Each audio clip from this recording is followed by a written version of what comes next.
Hi friends, ಎಲ್ಲರಿಗೂ ನಮಸ್ಕಾರ. Army, navy, air force ನಲ್ಲಿ ಆಫೀಸರ್ಸ್ ಹುದ್ದೆಗಳ ನೇಮಕಾತಿಗಾಗಿ UPSC ಇಂದ ಅಧಿಸೂಚನೆ ಹೊರಡಿಸಿರುವಂತದ್ದು. ಅಂದ್ರೆ ಯೂನಿಯನ್ ಪಬ್ಲಿಕ್ ಸರ್ವಿಸ್ ಕಮಿಷನ್ ನಿಂದ ಅಧಿಸೂಚನೆ ಹೊರಡಿಸಿರುವಂತದ್ದು. ಅಧಿಸೂಚನೆಯ ಸಂಪೂರ್ಣ ಮಾಹಿತಿ ಈ ವಿಡಿಯೋದೊಳಗಿರುತ್ತೆ, ಹಾಗಾಗಿ ವಿಡಿಯೋ ಕೊನೆ ತನಕ ನೋಡ್ರಿ.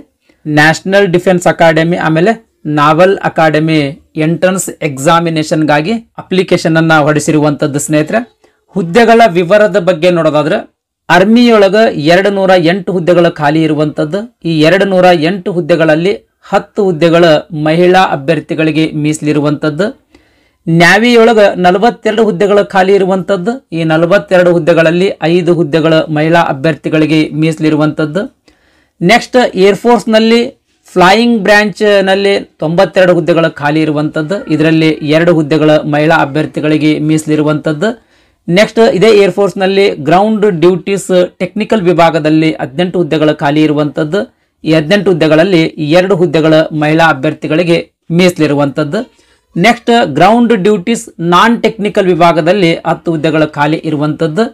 ಈ 10 ಹುದ್ದೆಗಳಲ್ಲಿ 2 ಹುದ್ದೆಗಳ ಮಹಿಳಾ ಅಭ್ಯರ್ಥಿಗಳಿಗೆ ಮೀಸಲಿರುವಂತದ್ದು. ನೆಕ್ಸ್ಟ್ ಇನ್ ನಾವಲ್ ಅಕಾಡೆಮಿಯ ಎಂಟ್ರನ್ಸ್ ಎಕ್ಸಾಮಿನೇಷನ್ ನಲ್ಲಿ 36 ಹುದ್ದೆಗಳು ಖಾಲಿ ಇರುವಂತದ್ರಿ. ಈ 36 ಹುದ್ದೆಗಳಲ್ಲಿ 4 ಹುದ್ದೆಗಳು ಮಹಿಳಾ ಅಭ್ಯರ್ಥಿಗಳಿಗೆ ಮೀಸಲಿರುವಂತದ್ದು.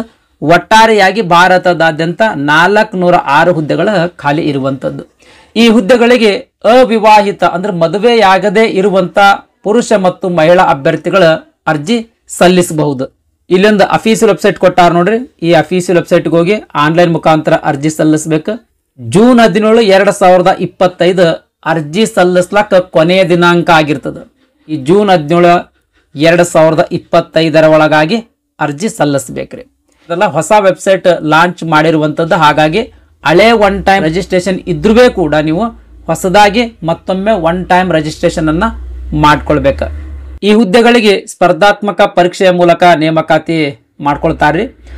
ಸ್ಪರ್ಧಾತ್ಮಕ ಪರೀಕ್ಷೆ UPSC ಇಂದ ಕಂಡಕ್ಟ್ ಮಾಡಲಾಗ್ತದೆ. 14 ಸೆಪ್ಟೆಂಬರ್ 2025 ಎಕ್ಸಾಮಿನೇಷನ್ ನಡೆಸಬಹುದು ಅಂತ ಒಂದು ಟೆಂಟೇಟಿವ್ ಡೇಟ್ ಅನ್ನ ಮೆನ್ಷನ್ ಮಾಡಿರುವಂತದ್ದು. ಸ್ನೇಹಿತರೆ, ಆಗ್ಲೇ ಹೇಳ್ದಂಗ ಈ ಹುದ್ದೆಗಳಿಗೆ ಸ್ಪರ್ಧಾತ್ಮಕ ಪರೀಕ್ಷೆ ಮತ್ತು ಇಂಟೆಲಿಜೆನ್ಸ್ ಅಂಡ್ ಪರ್ಸನಾಲಿಟಿ ಟೆಸ್ಟ್ ಗಳ ಆಧಾರದ ಮೇಲೆ ನೇಮಕಾತಿ ಮಾಡ್ಕೊಳ್ತಾರೆ.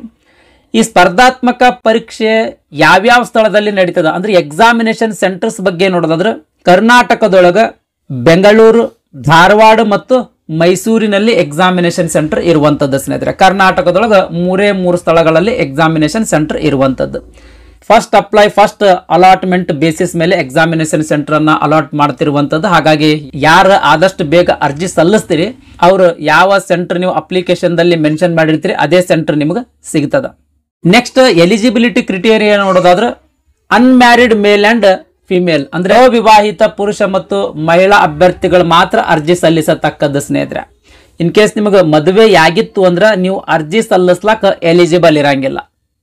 ನೆಕ್ಸ್ಟ್ ವಯೋಮಿತಿ ಬಗ್ಗೆ ನೋಡೋದಾದ್ರೆ ಈ 1 ಜನವರಿ 2007 1 ಜನವರಿ 2010 ನಡುವೆ ಯಾರು ಜನಿಸಿರ್ತೀರೋ ಅಂತ ಅಭ್ಯರ್ಥಿಗಳು ಅರ್ಜಿ ಸಲ್ಲಿಸ್ಲಾಕ ಎಲಿಜಿಬಲ್ ಇರ್ತಾರ.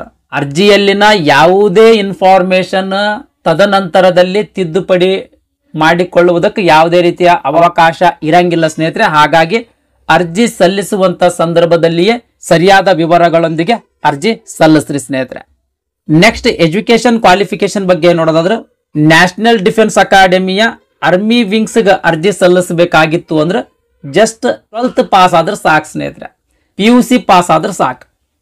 ಈ ನ್ಯಾಷನಲ್ ಡಿಫೆನ್ಸ್ ಅಕಾಡೆಮಿಯ ಆರ್ಮಿ ವಿಂಗಿಗೆ ನೀವು ಅರ್ಜಿ ಸಲ್ಲಿಸಬಹುದು.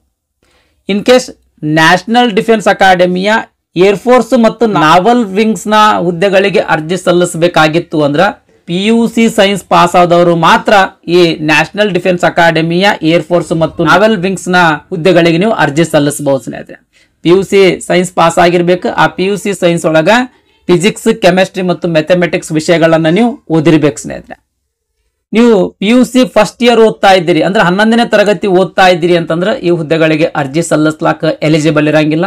ಇನ್ ಕೇಸ್ 12th ಕ್ಲಾಸ್ ಓದ್ತಾ ಇದ್ದೀರಿ ಅಂತ ತಿಳ್ಕೊಳ್ರಿ, 12ನೇ ತರಗತಿ ಅಥವಾ PUC ಸೆಕೆಂಡ್ ಇಯರ್ ಓದ್ತಾ ಇದ್ದೀರಿ ಅಂತಂದ್ರೆ ನೀವು ಈ ಹುದ್ದೆಗಳಿಗೆ ಅರ್ಜಿ ಸಲ್ಲಿಸಬಹುದು. ಆದರೆ ಜೂನ್ 10, 2026 ಒಳಗಾಗಿ ನೀವು PUC ಸೆಕೆಂಡ್ ಇಯರ್ನ ಒರಿಜಿನಲ್ ಮಾರ್ಕ್ಸ್ ಕಾರ್ಡ್ ಹೊಂದಿರಬೇಕು ಸ್ನೇಹಿತರೆ, ಅಂದ್ರೆ ಮಾತ್ರ ನೀವು ಈ ಹುದ್ದೆಗಳಿಗೆ ಅರ್ಜಿ ಸಲ್ಲಿಸಬಹುದು. ನೆಕ್ಸ್ಟ್ ಅರ್ಜಿ ಶುಲ್ಕದ ಬಗ್ಗೆ ನೋಡೋದಾದ್ರೆ SC ST ಮತ್ತು ಮಹಿಳಾ ಅಭ್ಯರ್ಥಿಗಳಿಗೆ ಯಾವುದೇ ರೀತಿಯ ಅರ್ಜಿ ಶುಲ್ಕ ಇರಂಗಿಲ್ಲ. ಈ ಅಭ್ಯರ್ಥಿಗಳನ್ನ ಹೊರತುಪಡಿಸಿ ಉಳಿದಿರ್ತಕ್ಕಂಥ ಎಲ್ಲ ಅಭ್ಯರ್ಥಿಗಳಿಗೆ 100 ರೂಪಾಯಿ ಅರ್ಜಿ ಶುಲ್ಕ ಇರುವಂತದ್ದು. ನೆಕ್ಸ್ಟ್ ಸೆಲೆಕ್ಷನ್ ಪ್ರೋಸೆಸ್ ಬಗ್ಗೆ ನೋಡೋದಾದ್ರೆ 2 ಹಂತಗಳಲ್ಲಿ ಎಕ್ಸಾಮಿನೇಷನ್ ಇರುವಂತದ್ರಿ.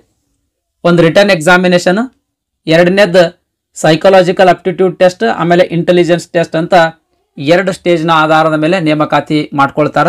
ಈ ರಿಟರ್ನ್ ಟೆಸ್ಟ್ ಆಮೇಲೆ ಈ ಸೈಕಾಲಜಿ ಅಪ್ಟಿಟ್ಯೂಡ್ ಟೆಸ್ಟ್ ಮತ್ತು ಇಂಟೆಲಿಜೆನ್ಸ್ ಟೆಸ್ಟ್ ನಲ್ಲಿ ಅತಿ ಹೆಚ್ಚು ಅಂಕ ಗಳಿಸಿರ್ತಕ್ಕಂಥ ಅಭ್ಯರ್ಥಿಗಳನ್ನ ನೇಮಕಾತಿ ಮಾಡ್ಕೊಳ್ತಾರ. ರಿಟರ್ನ್ ಟೆಸ್ಟ್ ಅಥವಾ ಸ್ಪರ್ಧಾತ್ಮಕ ಪರೀಕ್ಷೆಯ ಸಿಲೆಬಸ್ ನೋಡೋದಾದ್ರೆ ಈ ರೀತಿ ಸಿಲೆಬಸ್ ಇರ್ತದೆ ಸ್ನೇಹಿತರೆ.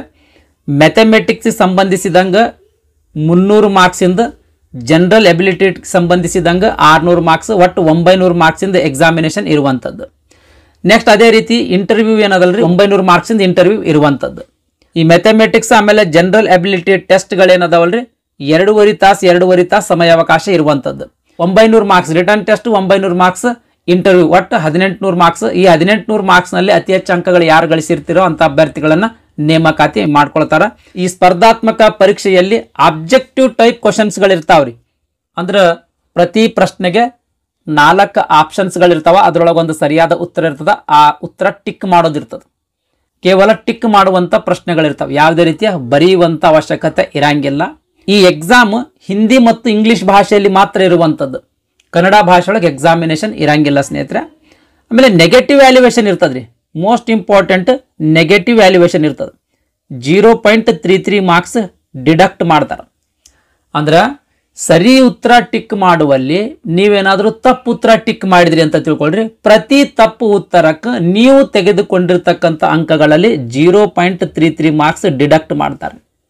ಇನ್ ಕೇಸ್ 3 ಉತ್ತರಗಳೇನಾದ್ರೂ ತಪ್ಪು ಟಿಕ್ ಮಾಡಿದ್ರಿ ಅಂದ್ರೆ ನೀವು ತೆಗೆದುಕೊಂಡಿರ್ತಕ್ಕಂಥ ಅಂಕಗಳಲ್ಲಿ 1 ಮಾರ್ಕ್ಸ್ ಡಿಡಕ್ಟ್ ಮಾಡಲಾಗ್ತದೆ. ಈ ರೀತಿ ನೆಗೆಟಿವ್ ವ್ಯಾಲ್ಯೂಯೇಷನ್ ಇರುವಂತದ್ದು. ಇನ್ನು ಸಿಲೆಬಸ್ ನೋಡೋದಾದ್ರೆ ಈ ಮ್ಯಾಥಮೆಟಿಕ್ಸ್ ಸಬ್ಜೆಕ್ಟ್ಗೆ ಸಂಬಂಧಿಸಿದಂಗ ಏನೇನು ಪ್ರಶ್ನೆ ಕೇಳ್ತಾರ, ಈ ಜನರಲ್ ಎಬಿಲಿಟಿ ಟೆಸ್ಟ್ಗೆ ಸಂಬಂಧಿಸಿದಂಗ ಯಾವ ಅಧ್ಯಾಯದ ಮೇಲೆ ಪ್ರಶ್ನೆಗಳು ಕೇಳ್ತಾರ ಅಂತ ಇಂಡಿಕೇಟಿವ್ ಸಿಲೆಬಸ್ ನೋಡೋದಾದ್ರೆ ಇಲ್ಲಿ ಸಿಲೆಬಸ್ ಕೊಟ್ಟಿರುವಂತದ್ದು ಸ್ನೇಹಿತರೆ. ಮ್ಯಾಥಮೆಟಿಕ್ಸ್ ಸಬ್ಜೆಕ್ಟ್ ನಲ್ಲಿ ಅಲ್ಜಿಬ್ರಾ ಆಗಿರಬಹುದು, 2ನೇ ಚಾಪ್ಟರ್ ಮ್ಯಾಟ್ರಿಕ್ಸ್ ಅಂಡ್ ಡಿಟರ್ಮಿನೆಂಟ್ಸ್, 3ನೇ ಚಾಪ್ಟರ್ ಟ್ರಿಗ್ನೋಮೆಟ್ರಿ, 4ನೇ chapter analytical geometry of 2 and 3 dimensions. ಈ ರೀತಿ ಸಿಲೆಬಸ್ ಇರುವಂತದ್ದು ಸ್ನೇಹಿತರೆ. ನೋಟಿಫಿಕೇಶನ್ ಲಿಂಕ್ ಈ ವಿಡಿಯೋದ ಡಿಸ್ಕ್ರಿಪ್ಷನ್ದಾಗ ಕೊಟ್ಟಿರ್ತೀನಿ. ಆ ಲಿಂಕ್ ಮೇಲೆ ಕ್ಲಿಕ್ ಮಾಡೋದ್ರ ಮೂಲಕ ಕಂಪ್ಲೀಟ್ ಸಿಲೆಬಸ್ ಅನ್ನು ಒಮ್ಮೆ ಓದಿ ತದನಂತರ ಅರ್ಜಿ ಸಲ್ಲಿಸ್ರಿ. ನೆಕ್ಸ್ಟ್ ಅದೇ ರೀತಿ ಇದು ಜನರಲ್ ಎಬಿಲಿಟಿ ಟೆಸ್ಟ್ಗೆ ಸಂಬಂಧಿಸಿದಂತ ಸಿಲೆಬಸ್ ಸ್ನೇಹಿತರೆ. ಇದು ಸಿಲೆಬಸ್, ದಯಮಾಡಿ ವಿಡಿಯೋ ಪಾಸ್ ಮಾಡಿ ನೋಡ್ಕೊಳ್ರಿ. Next intelligence and personality test, ಇದು ಇಂಟರ್ವ್ಯೂಗೆ ಸಂಬಂಧಿಸಿದಂಗ ಇದು ಸಿಲೆಬಸ್ ಸ್ನೇಹಿತರೆ. ಇದಕ್ಕೆ ಸಂಬಂಧಿಸಿದಂತ ಪ್ರಶ್ನೆಗಳನ್ನ ಕೇಳ್ತಾರ. ನೆಕ್ಸ್ಟ್ ಫಿಸಿಕಲ್ ಸ್ಟ್ಯಾಂಡರ್ಡ್ಸ್ ಬಗ್ಗೆ ನೋಡೋದಾದ್ರೆ ಮಹಿಳಾ ಅಭ್ಯರ್ಥಿಗಳದ ಹೈಟ್ 152 ಸೆಂಟಿಮೀಟರ್ ಇರಬೇಕ್ರಿ. ಇನ್ನು ಪುರುಷ ಅಭ್ಯರ್ಥಿಗಳದ ಹೈಟ್ 157 ಸೆಂಟಿಮೀಟರ್ ಇರಬೇಕು. ಇದು ಮಿನಿಮಮ್ ಹೈಟ್ ಸ್ನೇಹಿತರೆ. ಇದಿಷ್ಟು ಹೈಟ್ ನೀವು ಹೊಂದಿದ್ರಿ ಅಂತಂದ್ರೆ ಈ ಹುದ್ದೆಗಳಿಗೆ ಅರ್ಜಿ ಸಲ್ಲಿಸಬಹುದು. ಮಹಿಳಾ ಅಭ್ಯರ್ಥಿಗಳಿಗೆ ಹೈಟಿಗೆ ತಕ್ಕಂಗೆ ವೇಟ್ ಇರ್ಬೇಕು ಸ್ನೇಹಿತರೆ. ಇಲ್ಲಿ ವೇಟ್ ಚಾರ್ಟ್ ಕೊಟ್ಟರೆ ಸ್ನೇಹಿತರೆ, ದಯಮಾಡಿ ವಿಡಿಯೋ ಪಾಸ್ ಮಾಡಿ ನೋಡ್ರಿ. ನೆಕ್ಸ್ಟ್ ಟ್ರೈನಿಂಗ್ ಬಗ್ಗೆ ನೋಡೋದಾದ್ರೆ ಸೆಲೆಕ್ಟ್ ಆಗಿರುವಂಥ ಕ್ಯಾಂಡಿಡೇಟ್ಗಳಿಗೆ 3 ವರ್ಷ ಟ್ರೈನಿಂಗ್ ಇರ್ತದ್ರಿ. ಅಂದ್ರೆ ಸೆಲೆಕ್ಟ್ ಆಗಿರುವಂಥ ಅಭ್ಯರ್ಥಿಗಳಿಗೆ 3 ವರ್ಷ ಟ್ರೈನಿಂಗ್ ಇರ್ತದ. ಆರ್ಮಿ, ನ್ಯಾವಿ, ಏರ್ಫೋರ್ಸ್ ಈ 3 ವಿಂಗ್ಗಳಿಗೆ ಕಾಮನ್ ಆಗಿ ಟ್ರೈನಿಂಗ್ ಇರ್ತದೆ. 2.5 ವರ್ಷ ತನಕ ಕಾಮನ್ ಆಗಿ ಟ್ರೈನಿಂಗ್ ಇರ್ತದೆ ಸ್ನೇಹಿತರೆ. ಟ್ರೈನಿಂಗ್ ಆದಮೇಲೆ ಯಾರು ಈ ಟ್ರೈನಿಂಗ್ ಒಳಗೆ ಪಾಸ್ ಆಗಿರ್ತೀರೋ ಅಂಥ ಅಭ್ಯರ್ಥಿಗಳನ್ನು ಜವಾಹರ್ಲಾಲ್ ಯೂನಿವರ್ಸಿಟಿಯಿಂದ ಡಿಗ್ರಿ ಕೊಡ್ತಾರೆ ಸ್ನೇಹಿತರೆ. ಆರ್ಮಿ ಕೆಡೆಟ್ಸ್ಗಳಿಗೆ BSc ಅಥವಾ BA ಡಿಗ್ರಿ ಕೊಡ್ತಾರ. ನಾವೆಲ್ ಕೆಡೆಟ್ಸ್ದರಿಗೆ ಬಿಟೆಕ್ ಡಿಗ್ರಿ ಕೊಡ್ತಾರ. ಏರ್ಫೋರ್ಸ್ ಕ್ಯಾಂಡಿಡೇಟ್ಸ್ಗಳಿಗೆ ಬಿಟೆಕ್ ಅಥವಾ BSc ಡಿಗ್ರಿ ಕೊಡ್ತಾರೆ ಸ್ನೇಹಿತರೆ. ಅಂದ್ರೆ ಇಲ್ಲಿ ನಿಮಗೆ ಒಂದು ಡಿಗ್ರಿ ಸಿಗ್ತದೆ. ನೆಕ್ಸ್ಟ್ ಡಿಗ್ರಿ ಸಿಕ್ಕ ಮೇಲೆ ಫಿಸಿಕಲ್ ಮತ್ತು ಸರ್ವಿಸ್ ಟ್ರೈನಿಂಗ್ ಕಂಪ್ಲೀಷನ್ ಆದಮೇಲೆ ಆಫೀಸರ್ಸ್ ಅಂತ ನೇಮಕಾತಿ ಮಾಡ್ಕೊಳ್ತಾರೆ ಸ್ನೇಹಿತರೆ. ಆಫೀಸರ್ಸ್ ಅಂತ ನೇಮಕಾತಿ ಮಾಡ್ಕೊಂಡ್ಮೇಲೆ ಪ್ರತಿ ತಿಂಗಳಿಗೆ 56,100 ರೂಪಾಯಿ ಪೇಮೆಂಟ್ ಇರುವಂಥದ್ದು. ಆಮೇಲೆ ನೆಕ್ಸ್ಟ್ ಪ್ರಮೋಷನ್ ಆದಂಗೆಲ್ಲ ಈ ರೀತಿಯ ಪೇಮೆಂಟ್ ನೀಡಲಾಗ್ತದೆ. ಇದಿಷ್ಟು UPSC ಇಂದ ಹೊರಡಿಸಿರುವಂಥ ಅಧಿಸೂಚನೆಯ ಸಂಪೂರ್ಣ ಮಾಹಿತಿ ಆಗಿತ್ತು. ಈ ವಿಡಿಯೋ ನಿಮ್ಗೆ ಇಷ್ಟ ಆಗಿತ್ತು ಅಂದ್ರೆ ದಯಮಾಡಿ ಲೈಕ್ ಬಟನ್ ಮೇಲೆ ಪ್ರೆಸ್ ಮಾಡಿರಿ. ಅದೇ ರೀತಿ ನಿಮ್ಮ ಫ್ರೆಂಡ್ಸರಿಗೂ ಕೂಡ ಶೇರ್ ಮಾಡಿರಿ ಅಂತ ವಿನಂತಿಸಿಕೊಳ್ತಾ ಇವತ್ತಿನ ವಿಡಿಯೋ ಮುಗಿಸ್ತಾ ಇದ್ದೀನಿ. ಧನ್ಯವಾದಗಳು.